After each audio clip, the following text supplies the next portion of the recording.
Mais comment Jésus a vaincu le diable? Comment il a vaincu? Il a fait deux choses. Il a veillé, il a prié.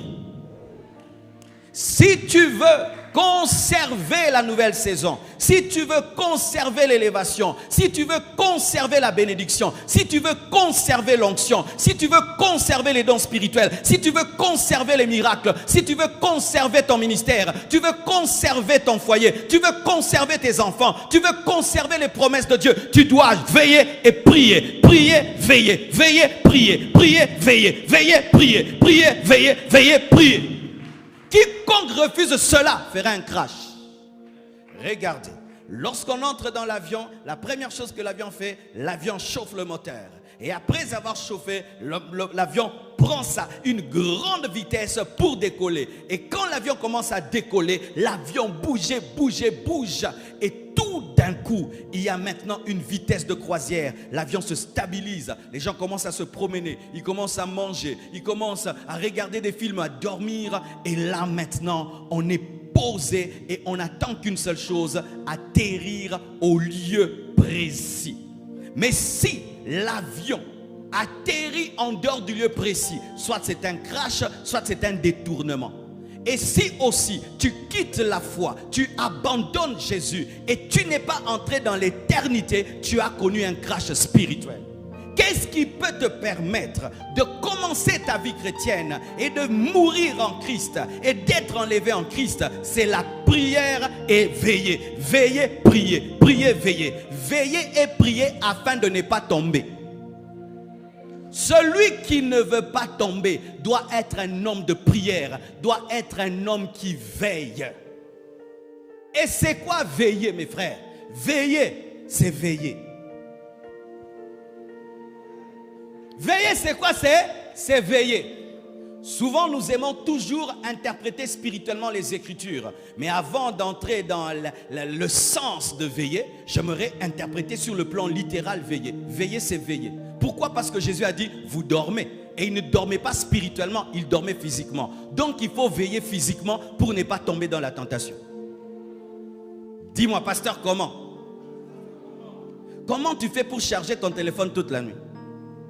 Pourquoi chargez-vous vos téléphones toute la nuit alors qu'on ne vous appelle pas la nuit? C'est parce que vous vous préparez aux appels du jour. Pareil aussi, tu dois te préparer à la tentation du jour la nuit. De la même manière, vous chargez vos téléphones toute la nuit, vous devez charger vos esprits toute la nuit. Pourquoi tu pries toute la nuit? Parce que le matin, il y a des tentations. Parce que le matin, il y a des tentations. Il a veillé toute la nuit et le matin, il y avait la croix. Quand tu sais qu'il y aura la croix toute la nuit, veille. Et quand la croix viendra, tu seras prêt à accepter de boire la coupe. Ton problème, c'est que tu es l'obate devant la tentation. Mais si tu t'étais chargé toute la nuit, Seigneur, demain j'irai au travail, mais ce patron il me dérange, ce patron il me dérange, mais toute la nuit, Seigneur qui ne me voie pas, Seigneur qui ne me dérange pas. Et s'il me dérange, donne-moi la force de lui dire non. Père, que ta puissance remplisse mon esprit. Donne-moi la capacité que mon nom soit non, que mon nom soit non. Je détruis, j'anéantis tout esprit d'adultère en lui, qu'il voie sa femme, qu'il ne me voie plus. Au nom de Jésus-Christ, de 0h à 4h, de 0h à 4h, de 0h à 4h. Et puis tu vois au travail, quand il te voit, il voit un ange. Et puis il dit, ma fille, pardonne-moi, je ne sais pas ce qui te prenait. Et si même il ose, tu dis, je suis une servante de Dieu, ne me parle plus ainsi. Tu pars et commence à pleurer. Oh, cela est possible. Jésus a supporté la croix parce qu'il avait préparé la croix. Jésus a supporté la croix parce qu'il avait préparé la croix. Tu tombes parce que tu ne prépares pas la tentation. Veiller, c'est quoi? Veiller, c'est veiller. Veiller, c'est être vigilant. Vigilant par rapport à quoi? À là où commence le péché. Où commence le péché? Dans la pensée. Si tu veux vaincre la tentation, tu vas veiller sur tes pensées. C'est là que la pensée commence. La mère du péché, c'est la pensée. Si tu n'as pas de mauvaises pensées, tu n'auras jamais de mauvaises actions. Si tu n'as pas de mauvaises pensées, tu n'auras jamais de mauvaises paroles. Tu dois veiller sur tes pensées. Un homme qui ne veille pas sur ses pensées tombera. Mais un homme qui tue la pensée a tué l'action. Veillez, soyez vigilants. Ne laisse jamais le diable t'affermir. Ne laisse jamais le diable te convaincre. Ne fais pas comme Ève. Lorsque le diable veut te convaincre au niveau de la pensée, refuse. Et même si les gens disent que tu es fou, comment tu parles tout seul? Je ne parle pas tout seul, le diable me parle. Ah, alléluia. Il y a des niveaux où pour vaincre le diable, il te parle vraiment, tu entends une voix là. Hein? Tu parles vraiment haute voix. Non, ça on oh, donne-moi la main. Oui, oui, oui. Quand le diable commence à parler fort, réponds fort. Arrière de moi, Satan. Il y a le diable ici, il y a le diable. Quoi? Il a mis quelque chose dans moi. Non, je ne le ferai pas. Au nom de Jésus. Veille sur tes pensées. Veille sur tes pensées. Dis à ton voisin, veille sur tes pensées. Veille, veille, veille, veille. Tu veilles, tu ne dors pas et tu veilles aussi sur tes pensées. Et Dieu m'a donné une stratégie pour avoir des pensées pures. Je peux te la donner? Aie toujours une chanson dans ton cœur. Étant donné que le cerveau est un ordinateur ne peut pas mettre deux chansons au même moment. Si tu mets tout le temps l'adoration, lorsque la mauvaise pensée va entrer, elle trouve l'adoration. Entretenez-vous par des cantiques spirituels. Sois tout le temps dans un esprit d'adoration. Même si je ne chante pas dedans, c'est en train de chanter. Je veux rester là. Est-ce que tu peux pécher avec je vais rester là? Est-ce que tu peux voler avec je vais rester là? Tu laves les assiettes. Tu conduis.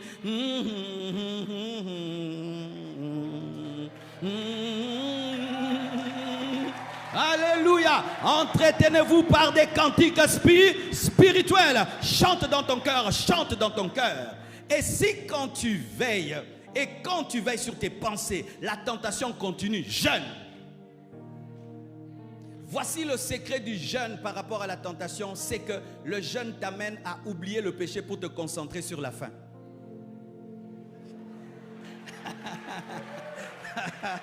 Imagine frère, tu fais un jeûne à sec, même si tu étais tenté. Deuxième jour, yo kan salisum. Nzambe nzala, nakoka.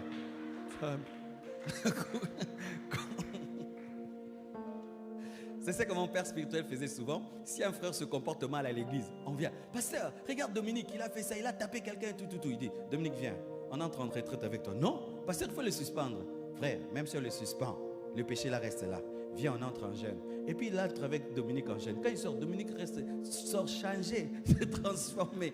Pourquoi? Il est entré en colère en jeûne. Mais quand il entre dans le jeûne, la colère s'en va. Maintenant il pense, oh Dieu, j'ai faim, Jésus aide-moi. Rabrosa. Jeûnez quand vous êtes tenté. Alléluia. Jeûnez quand vous êtes tenté. On ne jeûne pas seulement pour arracher des choses. On jeûne aussi pour discipliner son corps, discipliner son âme. Alléluia. Veillez.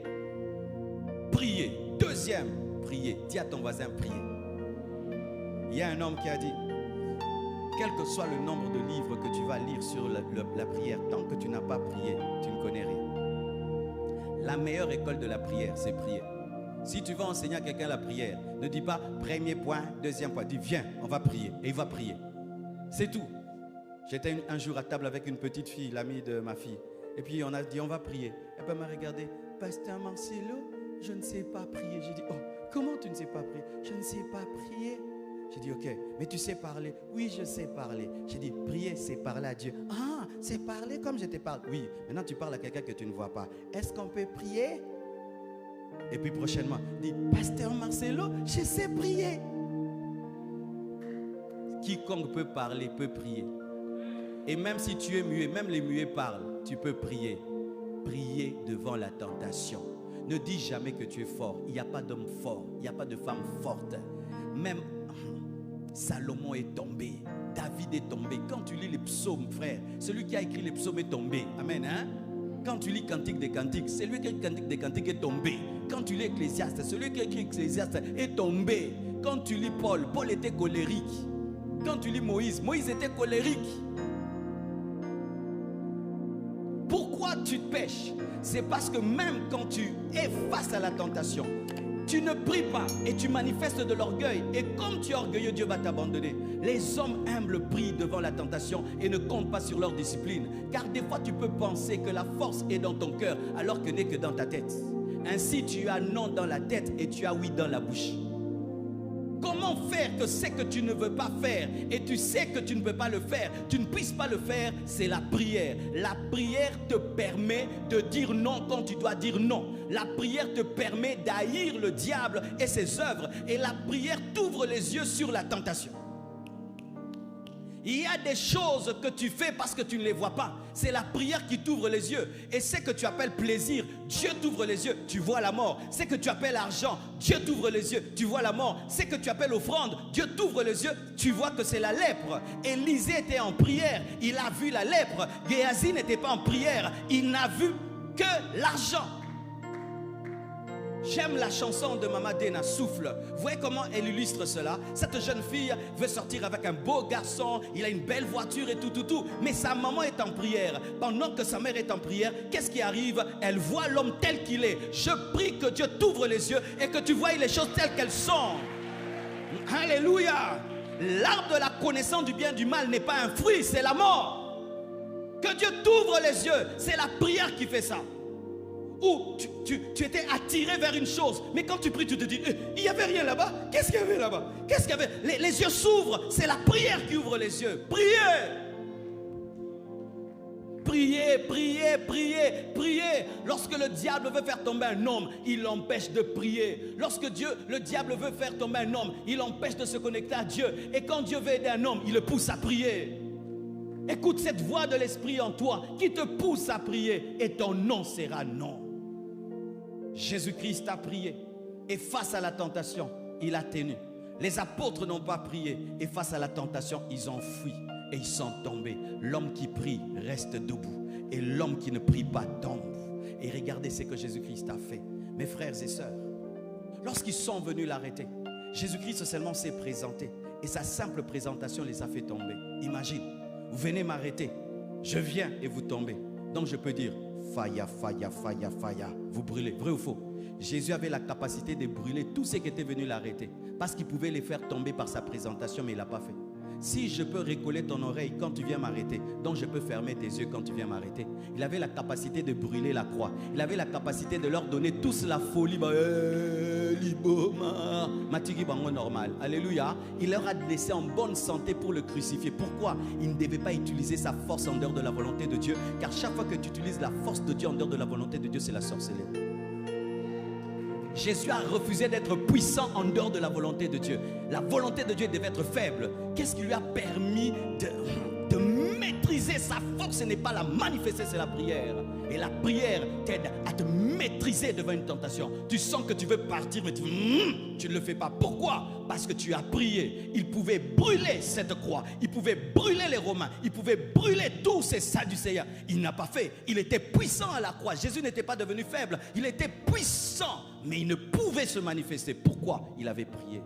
Tu sais pourquoi tu déploies ta force et ton énergie dans le mal? C'est parce que tu ne pries pas. La prière est un frein qui t'empêche de déployer ta puissance. Priez mes frères. Si vous priez, tu vas monter, tu vas monter, tu vas monter et tu vas mourir dans l'établissement. Mais si tu ne pries pas, tu vas monter et tu vas tomber. Tu vas monter et tu vas tomber. Et la plupart des temps, ce qui va t'arriver, c'est que lorsque tu es proche du but d'une nouvelle saison, c'est quand le diable va te pousser à pécher. Quand est-ce que le diable est venu tenter Jésus? Le dernier jour du jeûne, lorsqu'il était proche du but d'un grand ministère, c'est quand il est venu. C'est ce qui t'arrive. Toi, tu pêches souvent lorsque tu dois être saint. C'est quand tu dois être saint, discipliné, sérieux. C'est quand les bêtises viennent dans ta vie. Lorsqu'il n'y a pas de grandes opportunités, tu crains Dieu. Mais quand il y a une bonne opportunité, c'est quand le péché arrive. Lorsque il n'y a rien qui te réclame d'être très concentré, très discipliné. Tu es concentré, discipliné. Mais quand seulement c'est l'opportunité de ta vie, c'est qui va changer ta vie, que tout d'un coup, ton impolitesse se manifeste. Tes mauvaises réponses commencent. Tes mauvaises réactions commencent. Ta paresse commence. Toutes les mauvaises choses que tu as en toi ne se manifestent que lorsque tu es face à une opportunité. Tu es en train de détruire ta vie. Comment tu manifestes tes défauts? Que le jour où tu dois être le meilleur de toi. C'est le jour où tu dois être ponctuel que ton retard se manifeste. C'est le jour où tu dois être propre que ta saleté se manifeste. C'est le jour où tu dois être ordonné que ton désordre se manifeste. C'est le jour où tu dois être pur que toute ton impudicité se manifeste. C'est le jour où tu dois être concentré, que tu as une grande distraction. Tu rates tous les pénaltys de Dieu. Prie! prie. Ce n'est pas normal. Ce n'est pas normal. Tu es poli avec tout le monde, sauf seulement avec l'homme qui veut t'épouser. C'est à lui que tu parles mal. Pourquoi? Parce qu'il y a une puissance des ténèbres qui t'empêche de garder l'élévation. Veillez et priez. Priez et veillez. Que Dieu vous bénisse abondamment.